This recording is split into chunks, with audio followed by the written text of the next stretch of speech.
And we are back with another episode of the Kyle and Sloan Show. And I am very excited today to have my colleague at antiwar.com, the great Dave DeCamp, returning to the show. Dave, how are you doing? I'm good, Kyle. Always good to talk to you. Yeah, absolutely. And of course, since you've last been on the show, now you are a father of three. So big congratulations on that, Dave. And are you getting any sleep? It's been tough, man. Thank you, and thanks for doing extra work while I was out. But yeah, I mean, it's not so much the baby that's keeping me up; it's my 2-year-old and my 4-year-old lately. Um, but yeah, we're doing good, and the wife is hanging in there as well. Absolutely. It's great to hear that you're all doing well. And yeah, I do cover for Dave when he's out. So I could really attest to how hard Dave works day in and day out. It is not an easy job for doing it to do, and it actually takes me and a couple other people to try to cover for him. So, Dave, I know you've been busy this past week. A lot of news unfolding, and in fact, just before we were scheduled to go on here, we have some breaking news. Tucker apparently was detained and then released in Israel, so we'll be talking about that. How soon could the war with Iran start? Can talks prevent a conflict? And is Israel in control? And AOC on Taiwan, a fun one to end the week here on the Kyle Ansloan show. So, Dave, let's start off with this Tucker Carlson story. Of course, it's breaking, still unfolding. We get reports Tucker Carlson detained in Israel. And this is what Tucker had to say. This is a quote to the Daily Mail. Tucker explains, if we could pull the clip up. Yep. Men who identified themselves as airport security took our passports, hauled our executive producer into a side room, and then demanded to know what we spoke about to with Ambassador Huckabee about. It was bizarre. We are now out of the country. So, Dave, what do you make of Tucker Carlson, maybe the top American journalist right now, going to Israel, a country that's supposed to be America's most important ally, and then being detained and expelled from the country? Yeah, well, there's a lot of interesting things at play here. He went over there to interview Huckabee. Huckabee, took offense to things that Tucker was saying about him, and there was reporting that Israel didn't want to let him in, and I believe that Daily Mail report also said that, essentially Israel wasn't going to let him in, but there was some like negotiations with the State Department to let him in for the interview. And you think about it from kind of a PR perspective or a Hasbro perspective. You have Tucker Carlson, who, a new critic of Israel. This is a relatively new development for him. And you would think, and kind of the response to what he's been doing, especially his work in interviews with Christians, in the Holy Land and their criticism of how they're treated in Israel. You think they let him in, go into some, on a controlled little visit of Israel, because there are Christians who kind of shill for the Israeli government. One I could think of right now, I'm forgetting his name, but he was the ambassador to Azerbaijan. He was the first Christian to be appointed as an ambassador to a foreign country. And I remember Mike Huckabee, he put out some video. He said, could you imagine if a Muslim country, if they make a Christian an ambassador? And I just looked it up. The current Jordanian ambassador to the U.S. and Egyptian ambassador to the U.S. are both Christian. So it just goes to show, like, Huckabee has no idea what he's talking about most of the time. But anyway, so I kind of went on a little tangent there, but it just goes to show that I think they just don't care, because we're looking at this from our perspective, like this clearly makes Israel look bad. But I think at this point, they don't care. They don't want to treat Tucker Carlson well after what he's been saying. And now it looks like U.S. officials are saying, oh, this was normal security purposes, normal questioning that people get when they go to Israel. But they're asking him, what did you talk about with Huckabee? Asking him about his work. And then he left. I mean, now we don't know if this is what made him leave, if he was planning to stay. We don't know exactly what the story is there, but certainly not a good look for the Israelis here. Right. Well, one thing I was, my initial reaction to this, Dave, was, boy, Israel just really stepped in it. I mean, Tucker Carlson has been going hard on the Israel issue. He, doesn't like the American support for Israel, particularly what Israel is doing to the Palestinians and the Christian community among the Palestinians. But Tucker Carlson to me doesn't seem like the kind of person who's intimidated. In fact, quite the opposite, that if you do something like this to him, he's going to spend even more of his time, have on even more guests like Jeffrey Satz, Norman Finkelstein, John Mearsheimer, to really explain this issue and hammer it home to his audience that you ought not to support the state of Israel. And I do wonder if we're maybe seeing that the Israeli propaganda lobby isn't quite as tactful as it used to be, that with so much exposure in recent years, they actually can't handle how to handle the PR when it's having to kind of go against an unfriendly journalist who's as unpopular as Tucker Carlson. In the past, if it's a more marginal journalist, you could do this and get away with it. Most of Americans will say, they're far left, they're far right, they're not with the mainstream outlet. But everybody knows who Tucker Carlson is. He's able to go and interview Putin and not get this level of treatment. So, it just, I think it's going to actually present a PR problem for the Israelis, along with just really upsetting Tucker Carlson. Now, one other part of this is, of course, he's going there to meet Mike Huckabee. And I would imagine that if a American journalist was going to any third country to talk to the American ambassador of that country and was detained at the airport and asked what they talked about with that ambassador, that would actually be something that the U.S. intelligence community, the U.S. State Department, maybe even the White House is actually very interested and concerned in. And as you say, they're just trying to dismiss it. So, kind of what do you make of the dynamic of the American government not sticking up for an American journalist here? Yeah, I mean, when this is Israel that we're talking about here, so it's not surprising. But as you said, it's not a it's not a good look, and I'm sure Tucker's going to return to his work and probably do a whole show about this, about his experience there. But yeah, I mean, with this, especially with this administration, I mean, it's not surprising when we have them just looking out essentially for Israel's interests. Especially, we're really seeing that now with this big military buildup and what appears to be an imminent attack on Iran. There's just no way to spin this as anything other than a war for Israel. So that we've also seen the crackdown on speech critical of Israel here at home, with the attempts to deport people who are in the U.S. legally and trying to deport them simply for being critical of Israel. So it's kind of par for the course here with this administration. So, I actually want to talk about this topic more broadly with you today because Senator Lindsey Graham recently made his, I guess, bi-monthly visit, or he visits Israel twice a month, he says. And this is what he had to say during his last visit. Well, I'm Senator Lindsey Graham from South Carolina. I'm back. I come here every 2 weeks where I need to or not. So why did I come this time? To put a fine point of where we're at as a world regarding the Iranian regime. So, Dave, can you imagine a sitting U.S. member of the Senate or even House seems to go to a foreign nation more so than he goes to his own constituents? I mean, as an American, I am really insulted by this, right? Like, if you're paying taxes to a government, that government is supposed to represent you. And it seems all too clear that several of our representatives, including Senator Graham, actually represent the interests of Tel Aviv, not his constituents. Yeah, I mean, he makes it very obvious, Lindsey Graham, the way he carries on.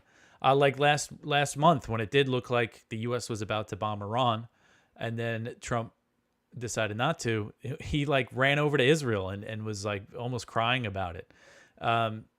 But we see this, with many politicians. I mean, and also Mike Huckabee. I mean, and this is a pattern we've seen with other U.S. ambassadors to Israel, especially during the Biden administration. But Huckabee acts essentially as a second Israeli ambassador to the U.S. He's just in Israel.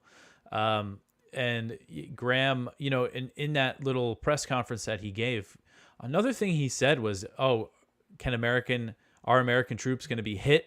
If we attack Iran, could this turn into a major war?" He said yes, but it's worth it. This risk, even though Iran poses no threat to the United States. And it's very clear that this is war for Israel, and that's what Graham wants more than anything. The part of this that I can never get over and can never really get my mind around is this is emasculating, right? To like have our ambassador to Israel helping Israel spin propaganda to Americans as they abuse Christians, that are in the occupied territories, right? Or, this policy Lindsey Graham is talking about here, young Americans are going to die. And I'm here in Israel to say that we're planning our next wars in this country. I kind of feel humiliated as an American, like less of a man as an American, that a small tiny little country completely dependent on our foreign aid somehow has this much control over our government.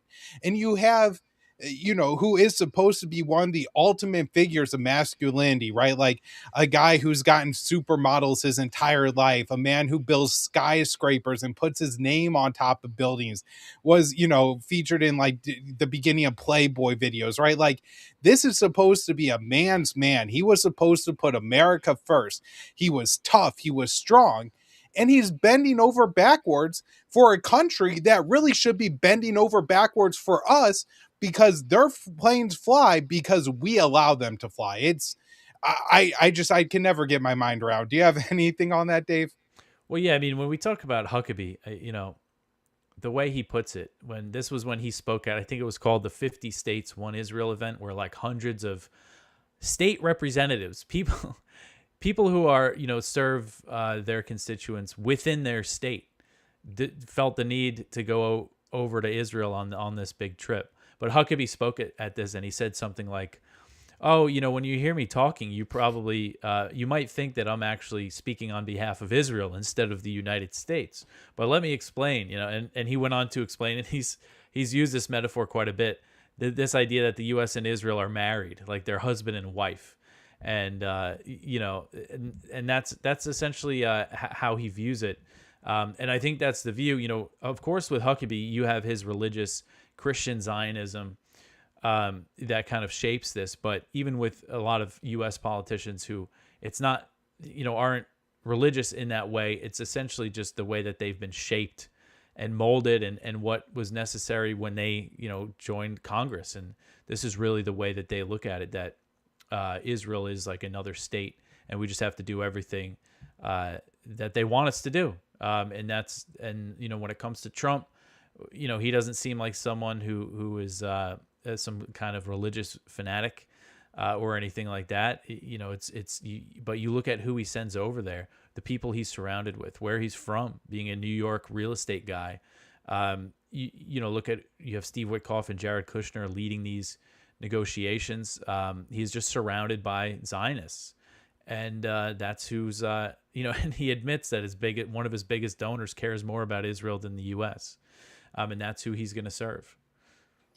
Absolutely.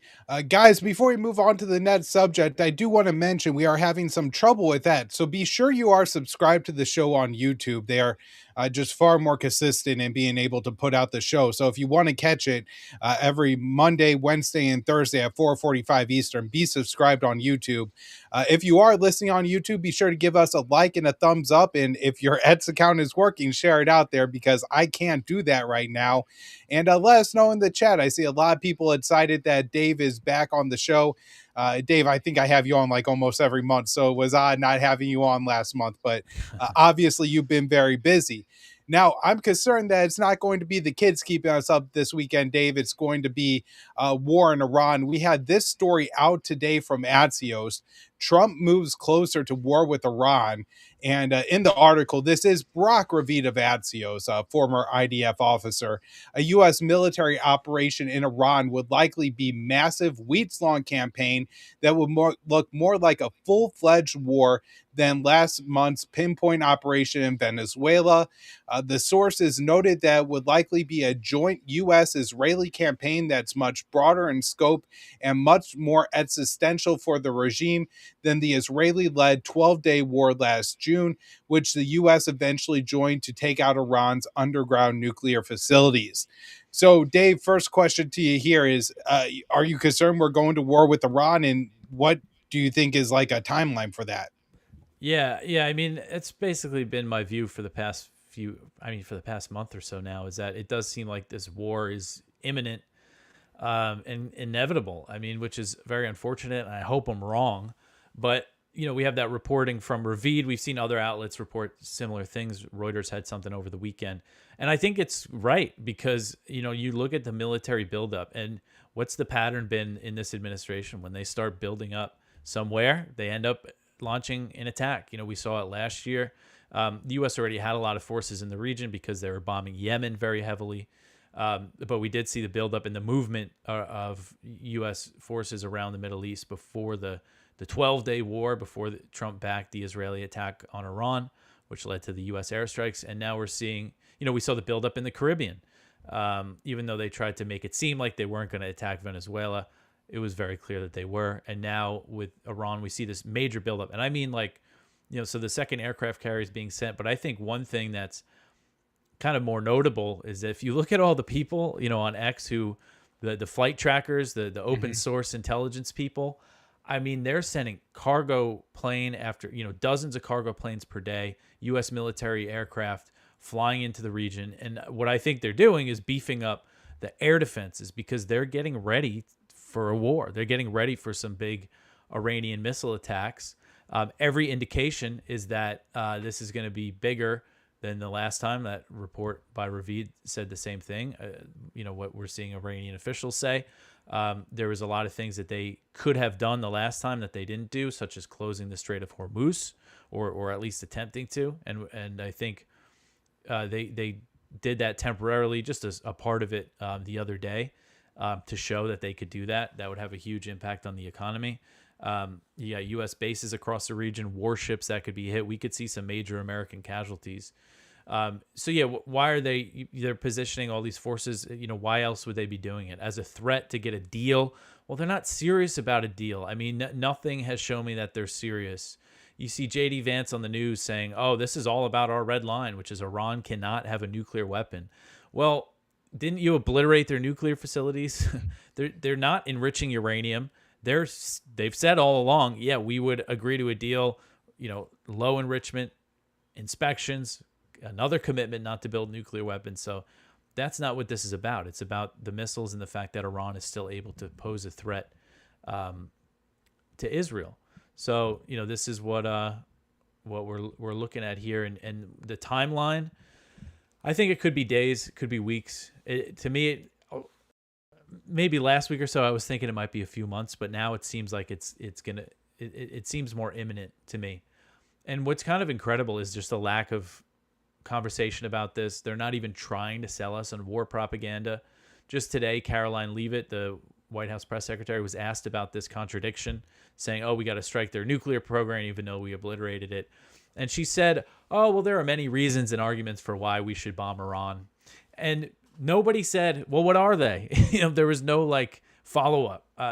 So I think their thinking is like Venezuela, we can go in if we're successful. Even if people don't want it, then our supporters, MAGA voters, if it's successful, then after the fact, they're going to be like, yeah, that was good.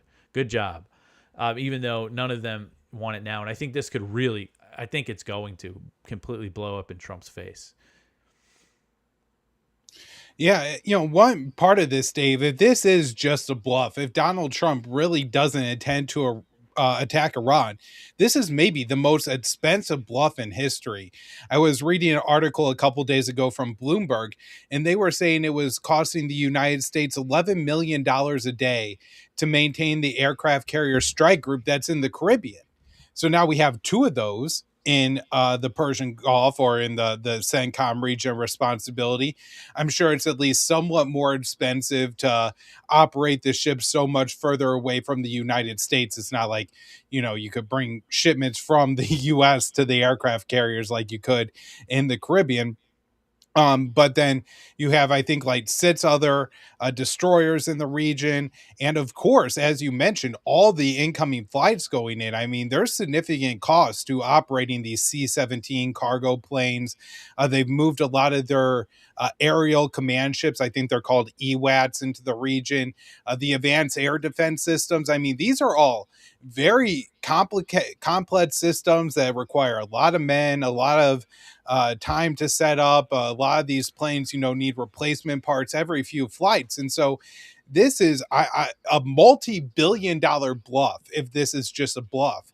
And I remember in the lead up to the war in Ukraine, this is a point that Douglas McGregor made, arguing that Russia was going to attack Ukraine when so many people are saying that's never going to happen, including, the American government, but also people in the independent media. And he said, look, this is not a cheap thing to do. This isn't something that you just do to make a couple threats. When you build up a military force of this size, it has one purpose, and that purpose is war. So, I do agree with you. I do think we're going to see attack in either days or weeks. I see, people are reporting the next couple of days like it's going to happen this weekend. Trump has seemed to favor military operations on Thursday or Friday nights. I'm sure a part of it is going to have to do with weather conditions, where Iranian officials are. Maybe if they move or something like that, they'll try to exploit that movement to start the attack, start the assault. But it does seem to be just a matter of days at this point. Now, you were talking about some comments by J.D. Vance, and I have this clip of him to play for us.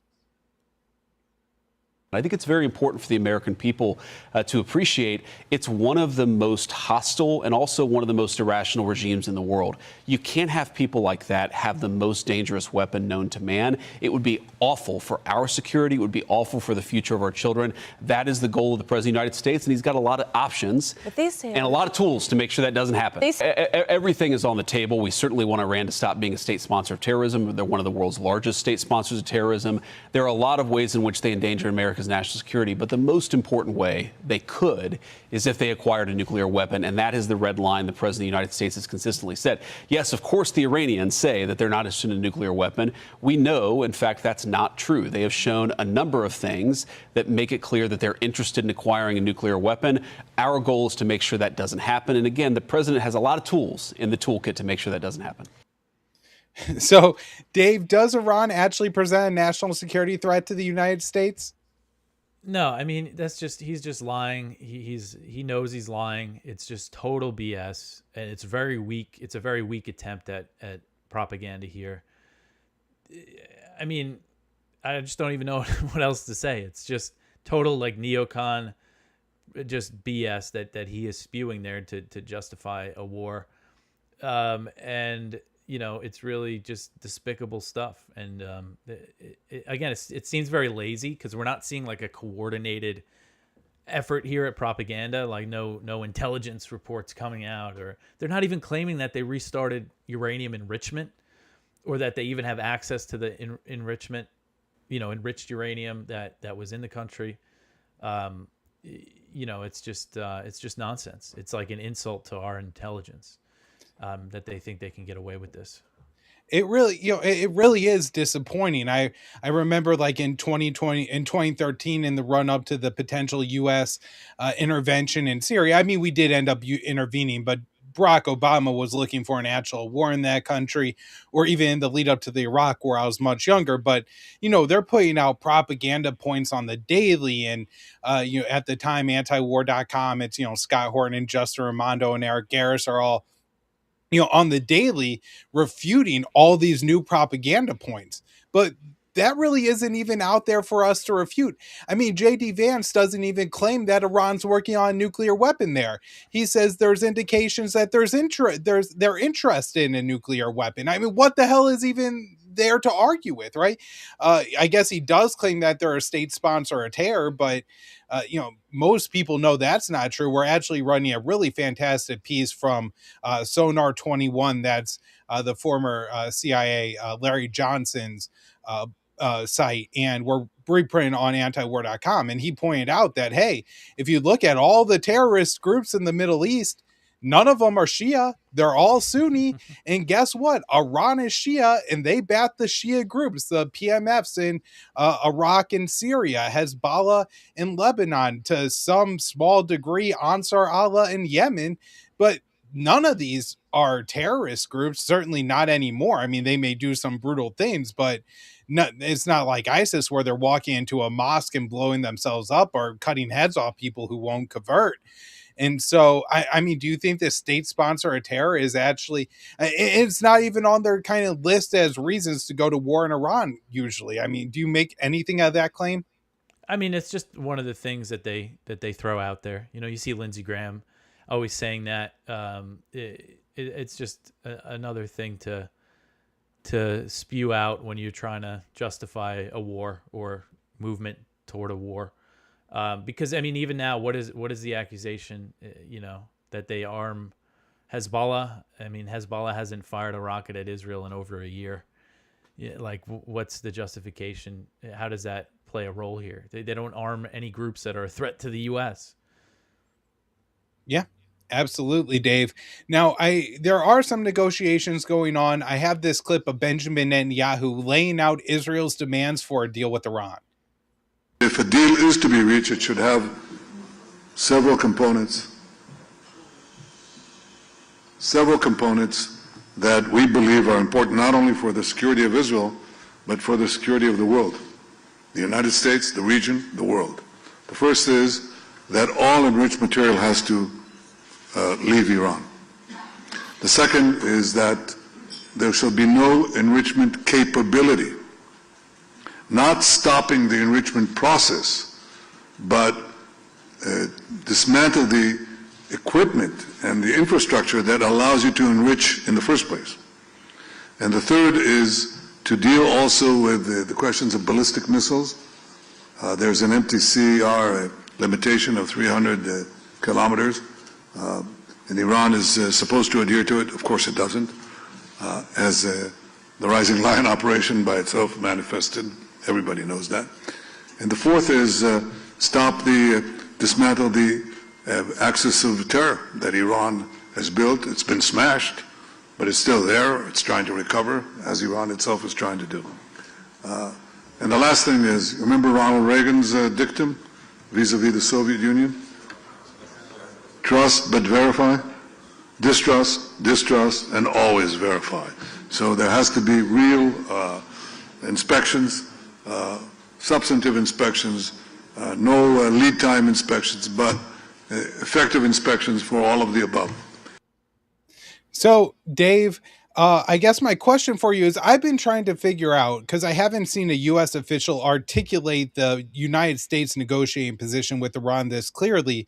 Do you think what Netanyahu is putting out there is what the U.S. is bringing to the table with the Iranians and saying this is the deal they must accept? According to the Iranians, it's not. And Okay. I don't think it is, because then they just wouldn't have even entertained this. Although, I don't know. I mean, it's tough to say, but publicly, I mean, President Trump has said both that any deal must include zero enrichment and restrictions on Iran's missiles, which, if that is the U.S. demand, then there's not going to be a deal. I mean, there's no way Iran's going to agree to that when it's facing an attack. And but that is what Trump has said, and that's what Marco Rubio has said. But according to Iranian officials and media reports, that's not what the U.S. has said in the negotiations, that they've dropped those demands. But when it comes to the enrichment, I don't know what the U.S. is actually asking for. But I'm starting to think that Iran is kind of, we saw Araghchi, the foreign minister, say after the talks, say that they were positive, that there was a path toward a deal. And according to the New York Times, apparently the Iran said, we will offer to suspend, uranium enrichment, which, I mean, as far as I'm aware, has already been suspended by the U.S. bombing campaign for something like 3 to 5 years, and then create a regional consortium.